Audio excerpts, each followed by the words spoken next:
Sometimes when there is that anxiety piece, right, or that pressure to perform, that might be the piece that, kicks it in gear for us. Welcome to the Unlocked Show. My name is Trisha Maxwell. I am your high performance coach. And today I've actually got an amazing guest that I'm so excited about, Dawn Keating. She is a certified ADHD and high performance coach. She specializes in supporting women who are struggling with all of these challenges associated with ADHD. And the cool thing is, she comes with a neuroscience background and perspective. So, a lot of science going on with her, and I can appreciate that. So, welcome, Dawn. And Thank you why don't so you much, tell Trisha. everybody a little bit about yourself? Yeah, sure. So I'm Dawn. I am a certified ADHD high performance coach, specializing in empowering, supporting women that are struggling with the challenges of ADHD. Awesome. So, how long have you been doing this? How long have you been coaching? And what got you started in this? Yeah, so I've been coaching for about, let me think here. I've been coaching for a little over 5 years now. Wow, they're not kidding about time awareness and time flying, right? So about 5 years now. And I became a coach after transitioning from my job working in nuclear medicine. So yeah, I did that 23 years prior and then decided to become a full-time coach. That's so cool. And so, you actually have ADHD yourself, correct? I do. I do. Okay. And now, how long have you known? Like, when did you get diagnosed? So I didn't get diagnosed until I was 48, almost 49. Wow. So, Yeah. and what is it that made you think that you had this issue or go get diagnosed in the first place? Well, it's really funny because I always felt like things were a little bit harder for me than say like my friends and coworkers, and I thought, like, why is everything such a struggle, right? Even as a teen, I remember like always cleaning my room and dragging my homework home to bring it right back the next day and not doing it, right? And so I always kind of thought like I felt like something was off a little bit, right? It really wasn't until I had kids that I realized, like, holy smokes, something is wrong here.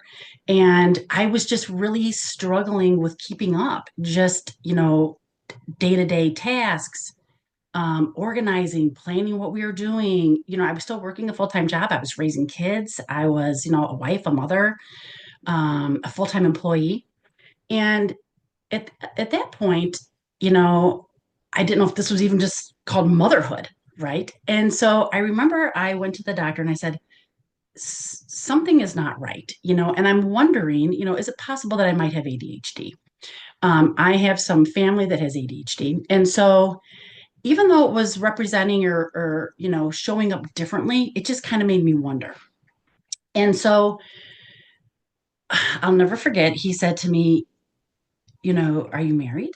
And I said, yeah. And he said, do you have, um, a family? Yes. Do you have friends? Yes. Do you have a job? I said, yes. And he said, you don't have ADHD. He said, you have anxiety.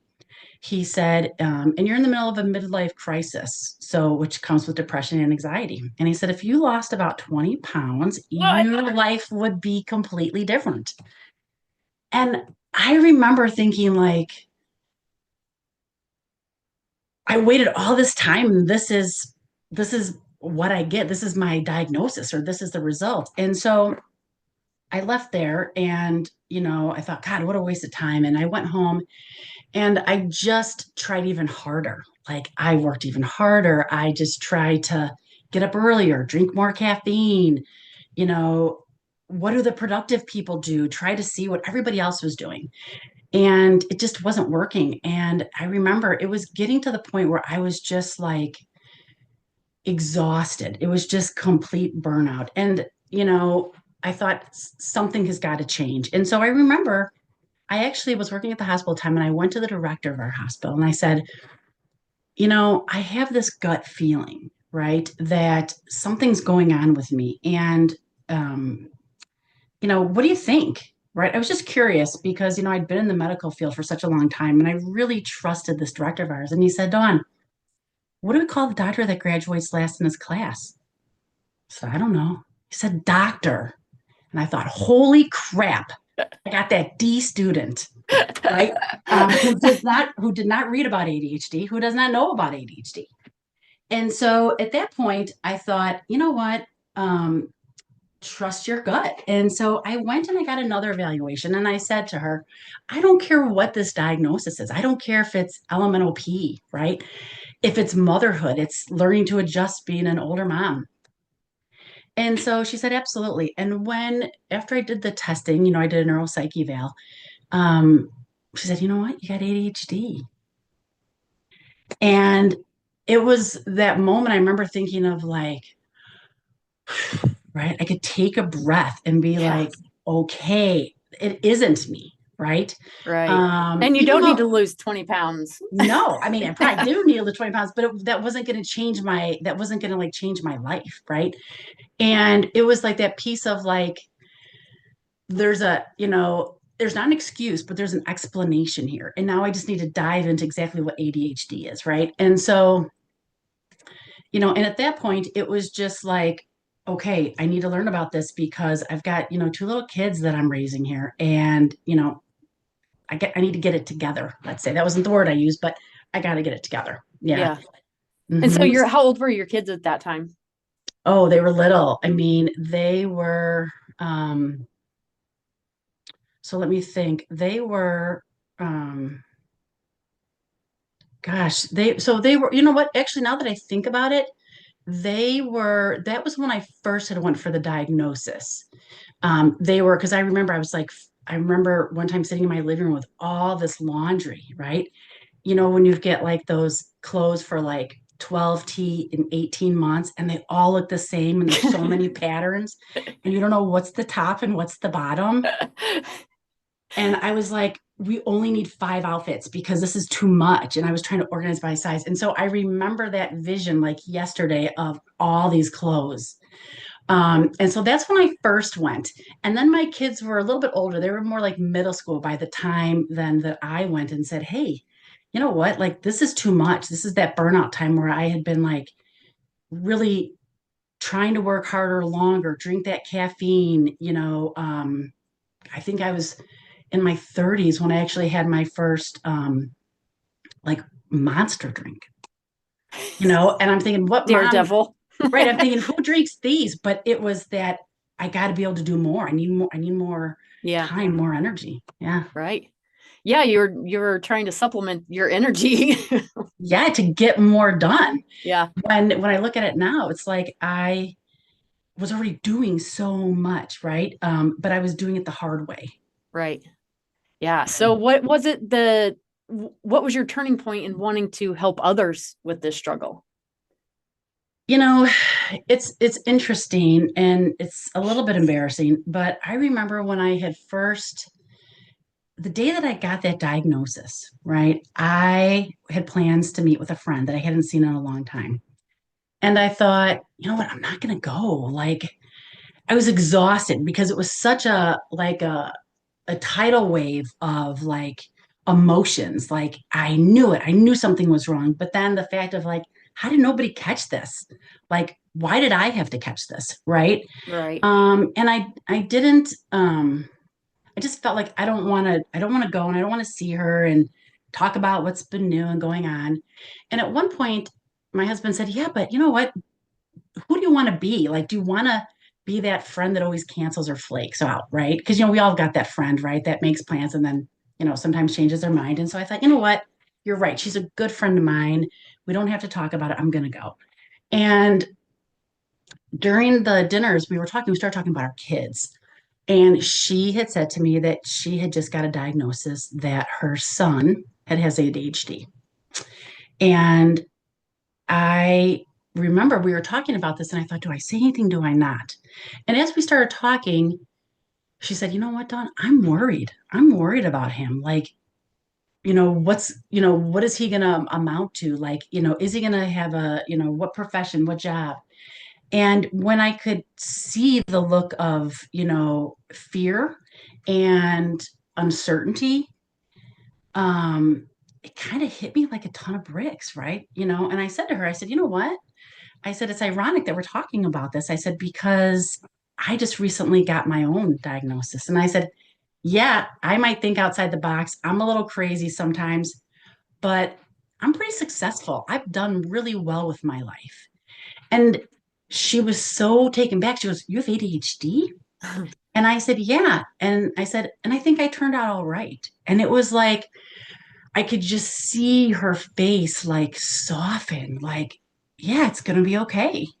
Right? Because sometimes I think we don't know what is it the future look like for ADHD, right? We see this hyperactive boy on this couch and we think, oh my gosh, what's going to happen, right? Or there's the parents' fear of, will my kid always be living in my basement at 30, right? I have a lot of clients that ask me about that. And so just knowing that, like, this is a diagnosis we can do stuff with, right? Right. But I think because there was kind of that taboo, that it was kind of scary. And so when I was driving home that day, it just kind of made me think, gosh, I know I'm not the only one out here like this.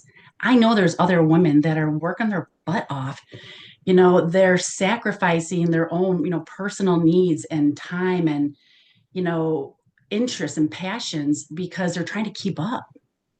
Right. And Yeah. just to maybe know that somebody gets it or that you're not alone, I felt like, maybe this is where I need to be. Yeah, and that's really cool because I think like I had the perception that if you weren't diagnosed as a kid, then you probably don't have it. And Yeah. so thinking about adulthood, I'm like, well, I never even thought that maybe that would be the problem because nobody caught it when I was younger. Yeah. Yeah, exactly. And I think that's a great point that you're bringing up because with a lot of the women that I coach, a lot of them have either just recently got a diagnosis, like in the last few years, or, there's some that have said, okay, whether I have the diagnosis or not, I don't really need that official diagnosis, but here's where I'm struggling. Right. And so, and that's really what it comes down to at the end, right? Whether you have the diagnosis or not, but these are the areas that you're struggling with in your life, right? It doesn't have to be that way. Right. And so, yeah, I'm starting to see that a lot more women, especially, are starting to, kind of, pause for a second, say, hey, is this possible? Right. And sometimes it's when we have our own kids or our teenagers and they say, hey, this is hereditary. And then the mom is kind of like, huh, it makes so much sense. Yeah. And I think Yeah. about when I was diagnosed too, I felt, I don't know if you did, but I felt validated. When he told me yes, I was like, thank God I'm not just the flake or the ditz or the Yeah. dummy that doesn't like to read or all these things. I'm like, oh, I felt such relief. And now it's like I Absolutely. look at my kids too and I feel like I can spot those issues in them now and have an understanding and a kinder way of approaching them and say, okay, they might actually have something going on too, instead of just quit being lazy, Yeah. or Yeah. whatever. Well, and I think too, right? There's these parenting books, right, about, what to expect when you're expecting and everything. But then there's really not much once you have this child, right? And then there really isn't these manuals for when you have, this, child that, has, this neurospicy brain, right? This, whether it's autism or ADHD or, something else that you don't expect, right? And so as parents, we try to do the best that we can.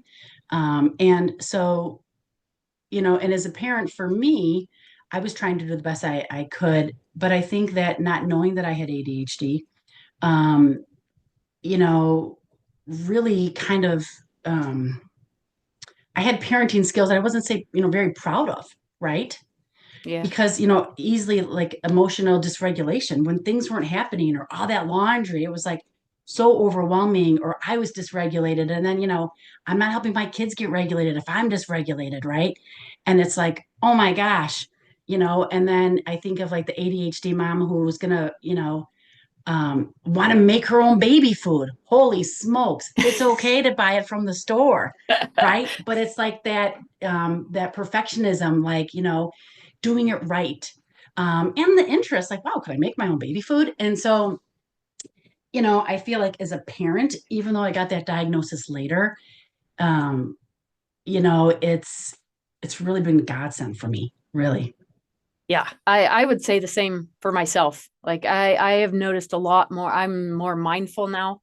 I never used to I'd go to the doctor and they'd say, "When do you feel this pain in your knees?" I'm like, I don't know. All the time, I guess. Like I never really Yeah. paid attention to even what was going on in my body and my mind or anything. And just having that doctor say, absolutely, you have ADHD, made me go, Yeah. okay, maybe now that you know what I have, maybe I can know what I have and fix it. Yeah.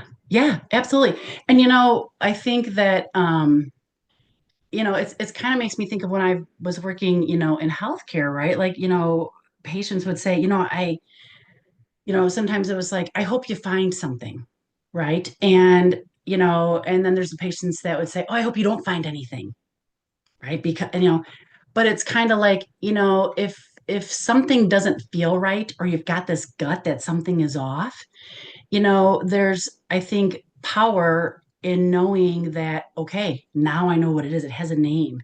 And now I can do something with it instead of saying, yep, we didn't find everything. Everything looks great.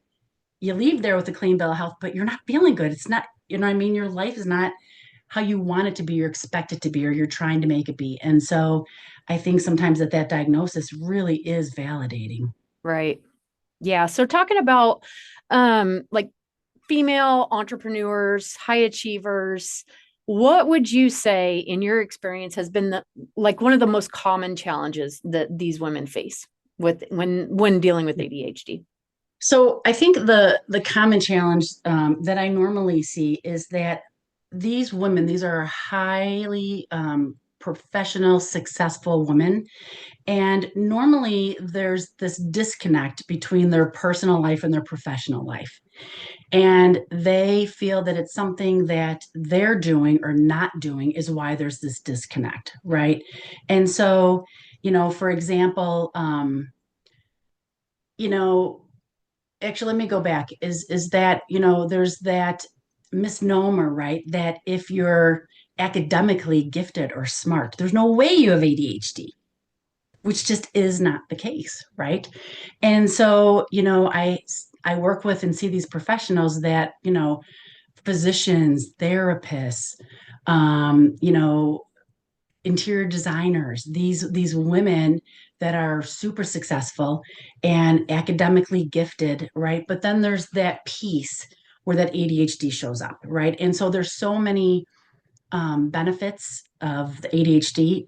However, if you don't know about some of those areas, right, that can cause quite a hiccup in our life, you know, um, it can feel like what's wrong with me, or how can I exceed in this area of my life and not this one. And so would it normally the biggest challenge that I see normally is executive function is what it really is, right? It's that piece, it's that managing system of our brain that is like, you might have heard like the reference, like the music conductor, right, working together. And so it might be about you know not finishing maybe what they're doing at work and bringing it home, right? And so never getting that time to relax, connect, um, that piece of running a household as well as running, say, the business, right? And most of them feel that it's a matter of time, that if they just had more time, it would be different,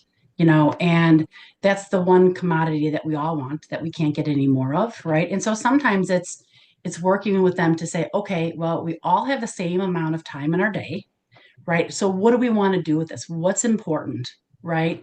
And how do we, use this time most efficiently to work with our brain, right? And do it a way that works for us, right? I think of the old like analogy, there's more than one way to, bake a cake. There's more than one way to get your house clean. There's more than one way to do the paperwork, and find the time. So that's, I think, probably the biggest struggle I hear or I see.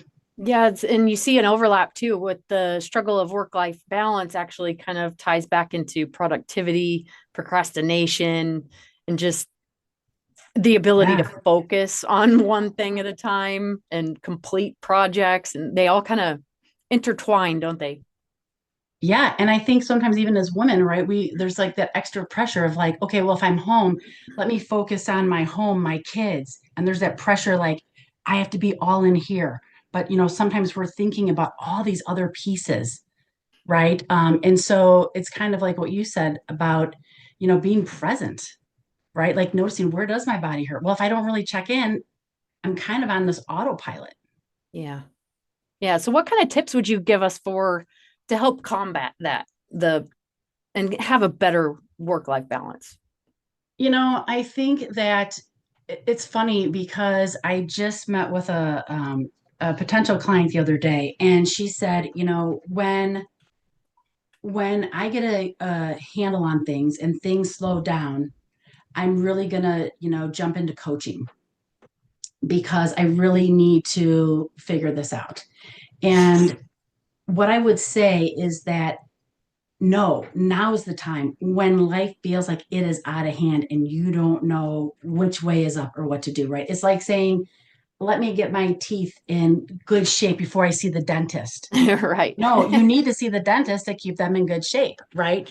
And so, what I would say is that, you know, the tricky thing about ADHD, right, or even, high performance is that we are all so different. And so, something that might work, say for you with ADHD may work for me, but it may not, right? And so it's kind of like designing, kind of like an operations manual, right, of what works for you.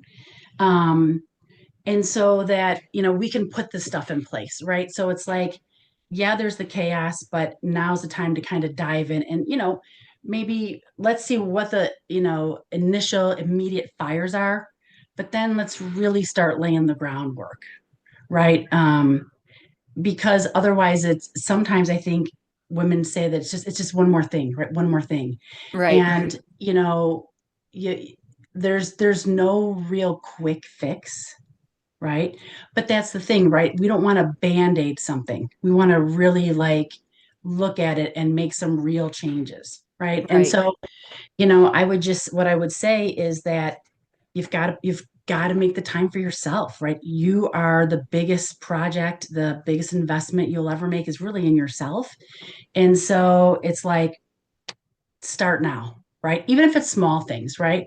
Because there's not really one, you know, people might say you could change your mindset or, do this or do that. But it really kind of, I think depends on like where those struggles are, right? Is it the work-life balance? Is it getting your stuff done at your job, right? Like, are you, afraid that, your boss is going to find out you haven't been doing the work from home for the last 6 months and this project is due, right? So maybe mindset's not really going to help you at that point, right? Or you know what I mean? So it's kind Yeah. of like everybody has something so um I feel like it's so different, so it's so personalized. So it's hard to say, get this planner. This will change your life. I think you and I've talked about before though, I've got clients that rock a planner and then I've got clients that say, Dawn, don't even say that word to me. That is a trigger word, planner. Duh, don't people think we've looked at planners before? Right. So do you Yeah. feel like that the differences between from person to person, is that a personality thing or is that how ADHD is? Does ADHD kind of have a like, oh, you are more this kind of ADHD or this kind and kind of put people in Yeah, and categories or so I would say that there are, where the ADHD shows up for each of us is a little bit different, right? And so I have some, clients that are, they're these great like thought leaders and these great ideas, and they're, sometimes they can be a little bit impulsive and they're creative and they want to just get out there and do something new, right? And then, there might be the client of mine that is working on, a book or some sort of project, but, can't, um, instead of just going with what we have needs it to be perfect before there's any sort of, if it's not perfect, it's not going to happen. Right. And so it's like, there's that one that is, hey, if this idea doesn't work, I've got another one. I've got another one. And then there's this one who's like, I've got this one idea and I'm going to spend all this time on this until it's perfect. Right. Yeah. And so, I think that, and like I'm saying, like there's some ADHDers I know that, and they laugh like, oh my gosh, I'm never late. I'm always on time. Right. And there's kind of that joke about ADHD and time is something really that we do struggle with. But, there are plenty of ADHDers that are fine with time. Right. But it might be something else. And so, you know, it's, and that's why I think, one of the misnomers is that, like, if somebody says, well, I know somebody with ADHD, it's like, well, great, you know someone with ADHD, but that doesn't mean that that's everybody with ADHD. Yeah. you know Yeah. And that's, I mean, I feel like I had a perception of what ADHD was because maybe I saw one person that had it when I was younger, and that's what ADHD was to me. And yeah, so that's what I kind of looked for. And if I didn't display those characteristics, then I didn't have ADHD. absolutely, So I right, feel like which, we need to get more educated on all the little, idiosyncrasies of this problem. yeah, It's not just yeah, one, you can't put it in a box really. no. And when I think about it, it's like, what am I thinking? It's like, the person with crooked glasses and, talking to squirrels, and it's like, where do we come up with this image, right? Right. And so, if you look at it, I mean, there's so many celebrities and professionals now that have come out with this ADHD, right? It's like, I wish that that was the face that represented ADHD, Right. and I love that as people are learning more and, getting these diagnoses and, changing the narrative and the story of ADHD, I think that that image, right, will change along with it. It'll just take a little bit of Yeah. time. It won't be that 9-year-old boy. Maybe it'll be that, executive or that doctor, right, who's running, the emergency room. Right. I think Dave Ramsey had posted something that said like someone with ADHD has a 300% more higher chance of being an entrepreneur than not. Yeah, yeah. It's really, really high. And when you think about even in the professions, right, where, you have to work really well under pressure, right? You see a lot of ADHDers in the medical field. You see them, I've had a client that was a firefighter, right? They just, they get that dopamine and boom, they're great under that pressure, right? Yeah. That creative piece of, your own company or design, something that, it's kind of thinking outside the box, right? Yeah. And so, yeah, many of my clients, are entrepreneurs, actually, And if you not in and some you sort of just said leadership. that they perform better under pressure. Is that kind of a ADHD standard trait? Well, yes, yes, and no. I would say that because, sometimes when there is that anxiety piece, right, or that pressure to perform, that might be the piece that, kicks it in gear for us. Mm, Okay. dials them in, huh? However, huh? Dials in. Yeah, yeah. However, that, gets exhausting, right? And it's not really beneficial to only be able to, take action or engage when you've put yourself under all that pressure, Do you right? feel like there's a correlation and a connection to procrastination and that desire to be under pressure? Yeah, I mean, I've worked with many clients that, when that big project or team project is due, right? They've been supposedly working on it for months, and it's like that night before is that pressure of getting it done, right? But what we see is that, you know, the more you do that, right?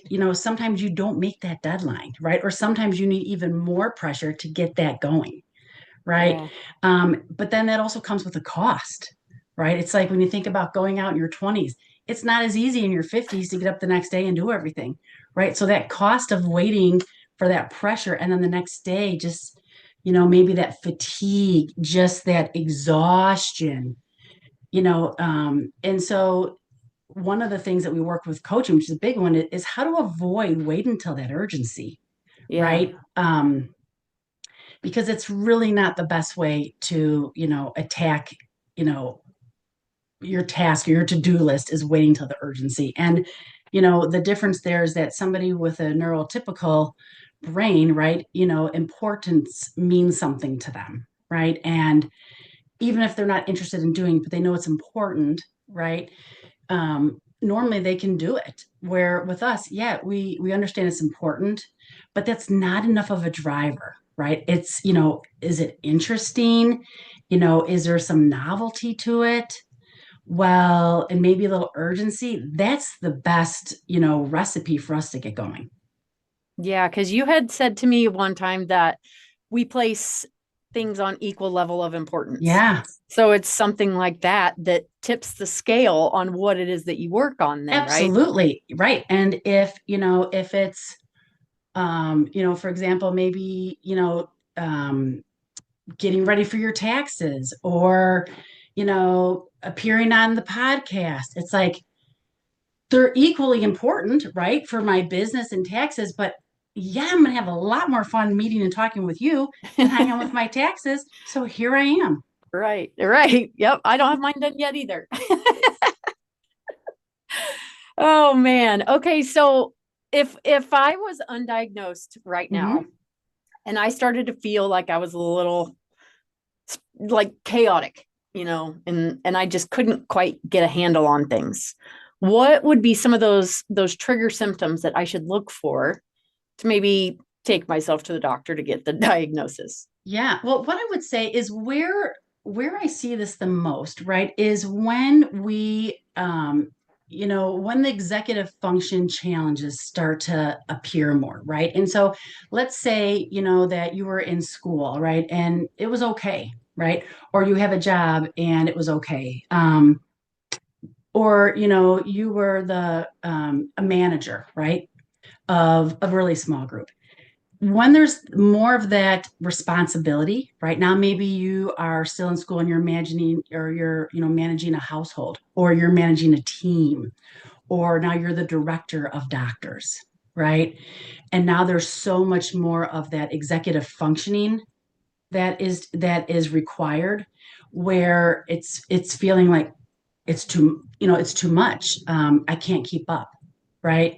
And so I would say, and that's usually when there's more on our plate. It might be, you know, um, now you're taking care of aging parents, right?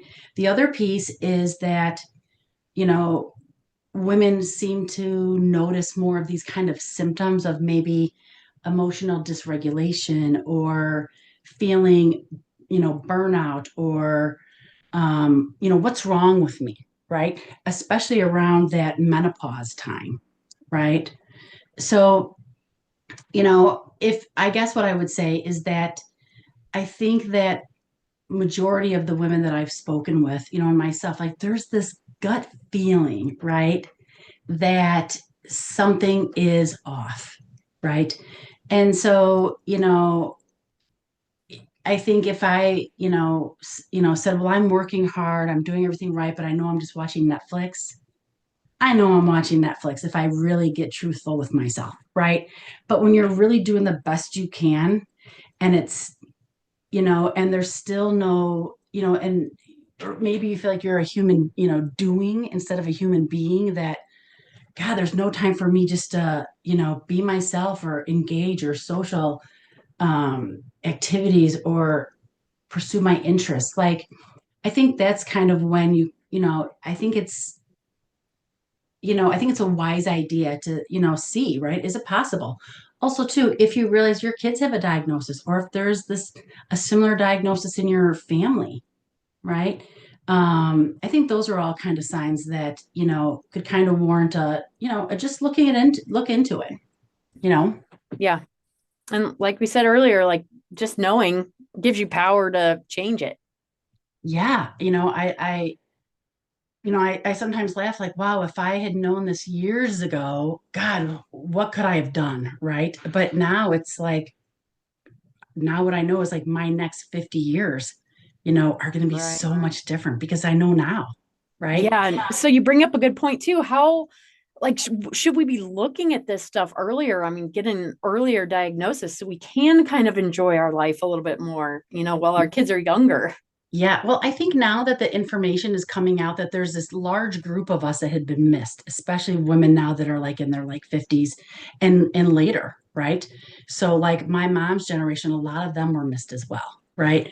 And so I think I was reading that in it was like 2035, right? There's going to be so many elderly of these, like baby boomers that have undiagnosed ADHD, right? And that's its own struggle because, right, sometimes, I've worked with a client who initially had been treated for dementia, right? That brain fog, that, little like, just no energy, and really it was undiagnosed ADHD. Oh, wow. Yeah. And so I think that um, some people will say, well, I don't care if I have it or not, right? Or, I'm not going to take medicine, so why bother? And I think, whatever your reasoning is, right? I think sometimes just that validation and then knowing, like, okay, well, here's what it is. What do I want to do with this now? Right? Do I want to learn about this brain? Do I want to, you know, um, you know, what do I want to do with this information? So I Yeah. think that I'm always a fan of getting a diagnosis. I mean, I think coming from the medical field, I've always been one of those I want to be more proactive than reactive. I don't want to go for the diagnosis after, I've lost my job, I've lost my family, I got no friends, right? So it's like, I just feel like if you got that gut, it doesn't hurt to check it out. Yeah. It's not like we're giving ourselves the label, we're giving ourselves a plan. No, absolutely. Absolutely. Yeah. Well, wow, Dawn, this has been very enlightening. Let me tell Good. you, I, Oh, I I feel know. It's like we could great. talk about this all day long. I'm sure you could because you know Yes. everything Yes, I about could. this. Yes. Well, it's been But great. It's what, been great being here. yeah, thanks. Well, what's one key takeaway that the viewers can take home with them? I would say, if you are feeling that, you're doing the best you can, but that there's more to you, right? Maybe it's not just work, it's not just your personal life. If you are looking for more, you're wanting more, and you're just not sure about how to go get it, whether you have the diagnosis or not, I think, finding your resources, finding your people, right? I think one of the best things that I ever did, was to work with a coach to kind of learn about, like, you know, what do I do, right? A lot of us are like, okay, well, we're going to read about this, we're going to figure it out. And I think that, there's something in that, time, again, it goes back to that time being that valuable commodity that, like, is there somebody who is a step or so ahead of me, right? That can kind of guide me on this, right? Or do I need to read all these books about all this to figure it out? So I would say, find your resources, whether it's a community, whether it's a support group, whether it's a medical team that is going to help you with this. I think, finding your people. That's awesome. And I'm glad you're my people. Oh, you're my people too. What tell them what you have to offer and how they can find you. Yeah. So my website is ADHDbrainunderstood.com. It's a mouthful. I didn't know I would be keeping that forever, but that's how I got that. I do have a couple lead magnets on my website that are just really quick tips, easy actions that you can take if you're wondering about procrastination or overwhelm. Um, or if you have any questions, you can always reach me at, Dawn at ADHDbrainunderstood.com as well. Perfect. All right. And I will put all of that in the show notes so everybody gets all of the good details there. Good. Make sure you send this, share this, please, with anybody that you think might enjoy this or get some benefit out of any of these tips that Dawn gave us. And as always, like and subscribe, and I will see you next time.